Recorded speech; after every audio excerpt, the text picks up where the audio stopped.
Howdy folks, it's once again time to figure out the best Pokemon of a certain typing for every game. So last time, we looked at the best electric type for each game, and this time, we're going to be looking at the only natural predator of the electric type. That's right, today, we're going to be looking at the strongest ground types in each and every main series Pokemon game, as chosen by you guys. Let me know right now what typing you'd like to see next. And, oh geez, wait, talk about deja vu. We go from bugs to flying types, to electric types, and now to ground types. You guys are a little ruthless, but I wouldn't say I don't like it. But for now, let's get into things, and see just what good ground types there are.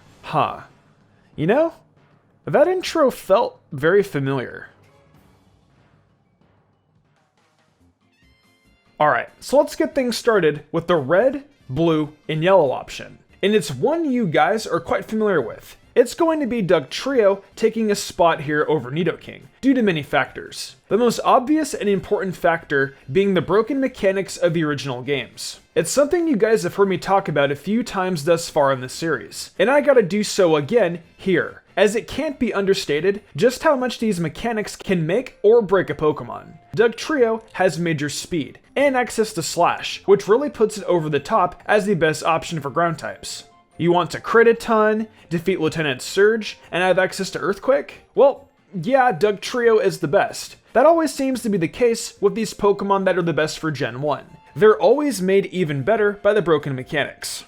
So when it came to Gold, Silver, and Crystal, things were a little complicated. There might be a bunch of options for ground types on paper, but here's the thing. You can't actually get most of them before going to Kanto. I can't sit here and say Dugtrio is the best, or Nidoking, or Steelix, none of those. Though there are plenty of Johto options, like Piloswine and Golem. I didn't really think they were the best either. Piloswine is gotten far enough down the line to be too late in my eyes, and Golem is a pain to get with trading. So I decided on Quagsire as the ultimate best ground type to use in these games. You can get Wooper so early, and come on, only being weak to grass types? That's a great deal. Being able to use Earthquake and Surf on this thing too? It's a great option, and fills an important role while this being great. It's the top ground option in Gold, Silver, Crystal for sure.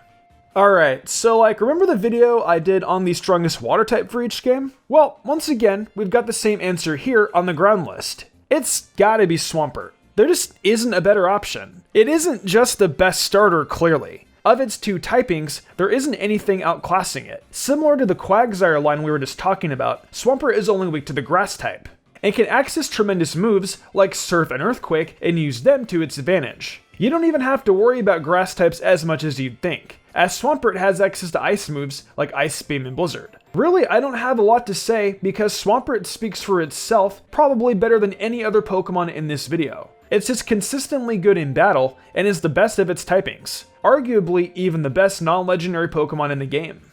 So now with Fire Red and Leaf Green, we've got a difference from the original releases, as no longer do I believe Dugtrio is the best option for Kanto. This time, it's gotta be my man Nidoking. He has access to several tremendous special attacking moves, like Ice Beam, Flamethrower, and Thunderbolt, as well as of course the beloved Earthquake. It's worth noting as well how easy it is to get a Nidoking. Since, you just gotta find a Nidoran right at the start of your journey, and you're pretty much good. Take a look at a few of the TMs Nidoking can learn here on screen. It's a god of coverage. It can go out and do all against Erica, Sabrina, and Giovanni, which are all important battles to try and finish off easily. Honestly, it doesn't even matter that it doesn't have access to Sludge Bomb until the post-game. I mean, it's not like there are any fairies walking around in the 3rd generation anyway. Nidoking is the man, and I am curious if we'll be talking about him later in the video. Alright, time to finally take a step into modern day Pokemon and get to Diamond, Pearl, and Platinum, and the beloved physical special split. Guys, this one is obvious. It has gotta be Garchomp. For once in a Pokemon game, it is very easy to get a pseudo. And regardless of the fact that you need to use strength to get Gible and Diamond and Pearl, I still don't think that's enough to hold against it. Honestly, in terms of ground type in Gen 4, it's Garchomp at the top, and then a big gap to the next Pokemon. It's got 130 base attack and 102 speed. And even if you need to get to level 48 to have a fully evolved Pokemon, those are stats that can't be ignored. you'll have Gible pretty early on, all things considered in Platinum. Or you might get it a bit later in Diamond and Pearl. Either way, you're still in possession of the single best ground type available in Sinnoh. Go ahead. Try and argue with me while you're tearing trainers to shreds with Earthquakes and Dragon Claws.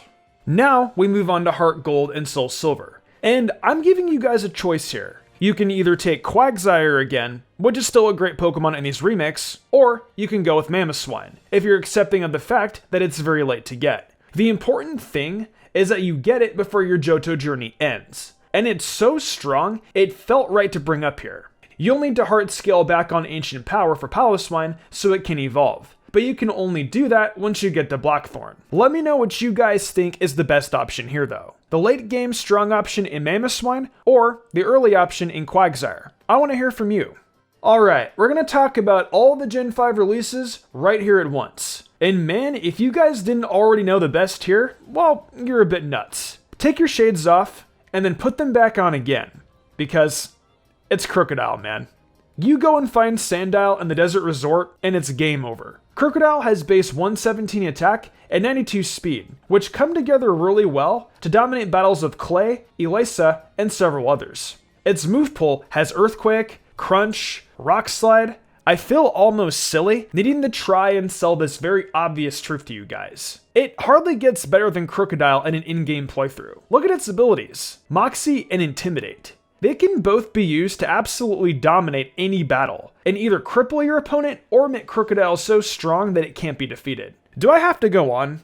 It feels embarrassing, almost like I'm simping for this Pokemon. Alright, so I know I just popped off about Crocodile, but for X and Y, I didn't go with it, and instead went in the direction of Garchomp. Now, here's the thing. You can get Sandile quite a bit earlier than Gible, but even with that, it's very hard to shrug off the power and move pool of Garchomp. Crocodile is incredible, and I wouldn't blame anyone for choosing to use it over Garchomp. But look at the stats. Garchomp has higher attack, speed, and bulk, and both of them are dealing with the weakness to fairy types anyway. Garchomp's access to Fire Fang by Mover Learner to handle ice types, and its general power is just enough to get it to this spot as the best ground type for X and Y. I just wish you could use its Mega before the post game, because then it would be flat out impossible to deny it. But hey, you know, if you're all in on Crocodile, that's fine by me. I love that guy.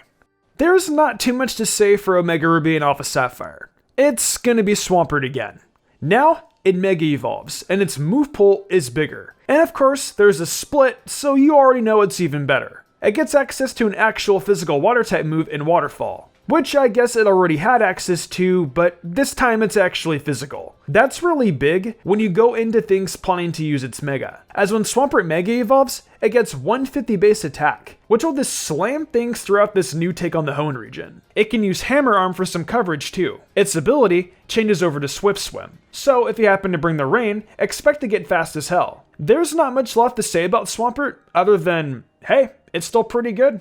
Okay, so for the Alolan games, this might be a little controversial. I think with how early you can get it, and its composition as a Pokemon, Mudsdale is the best ground option for all 4 games. I know. How can I say that when Garchomp, Crocodile, and Alolan Dugtrio are available? Well, let's start first with the bulk Mudsdale provides. Base 125 attack is flanked on both sides by base 100 HP and defense, as well as a great ability, Stamina. See, with Stamina, every time Mudsdale takes a hit, it'll have its defense stat boosted. Surely you guys can see why that's incredible. You could easily turn your Mudsdale into a tank, and unlike Garchomp, it doesn't have to worry about being completely destroyed by an Ice Beam. And to its benefit, it doesn't have to worry all that much about fairy type moves either. This thing can take hits majorly, and then turn around with moves like Heavy Slam alongside Earthquake to just absolutely annihilate mostly any Pokemon out there.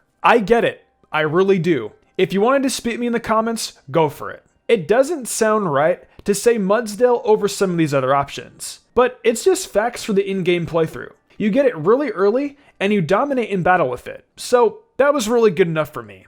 So for Let's Go, it's gotta be Nidoking again. Its move pool has gotten even deeper with it being in Gen 7 and all. And moves like Flamethrower, Ice Beam, and Thunderbolt work alongside Sludge Bomb and Earthquake. The Kanto region is Nidoking's playground, with all the coverage options coming out to play. It's just so good.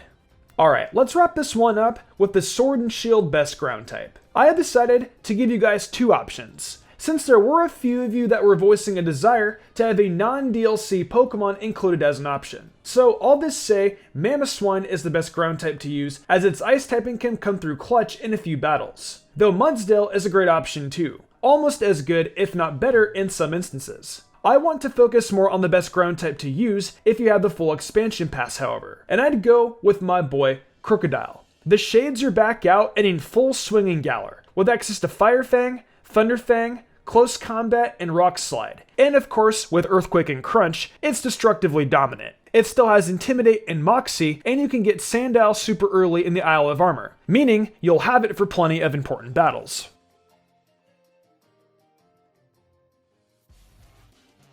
Alright, that's gonna do it for another entry in this series. The ground type definitely had a lot of repeating elements, kinda proving that when it comes to in-game playthroughs, you can't go wrong with Crocodile or Garchomp, and in some cases, Nidoking. Let me know what you guys think though in the comments below, and also let me know which typing you want to see next. We've had this weird theme go on for a while now, so I'm just gonna assume you guys have a great idea already in mind for the next episode. I'm looking forward to it. So with that said, thank you to everyone for watching the video. Huge thanks to my phenomenal team and the amazing art done each week by Danny the Demon. I couldn't do all this without them. If you all enjoyed the video and want to see more content like this, be sure to leave a like, subscribe, and hit that notification bell. Be sure to leave a comment too, as it really helps us out. I also do other content on my Twitch, where I stream Genshin Impact, Mystic Zora, where I do Pokemon Let's Plays and other gaming content, and of course MysticSage, where I do all anime content. Right now, I'm focusing on Inuyasha and Yashahime, so if you're interested in that, be sure to check it out. If you'd like to support me even further than that, check out my Patreon. Whether it's a $1 tip to get early thumbnail access, or the $10 tier to get cool perler bead charms and a shout out. There's tons of reasons to join today. These lovely people did, and I thank them all so much for their support. It really means the world to me. I think I'm gonna wrap this up though. I'm Mr. Umbreon, and I will see you all next time with some more amazing Pokemon content.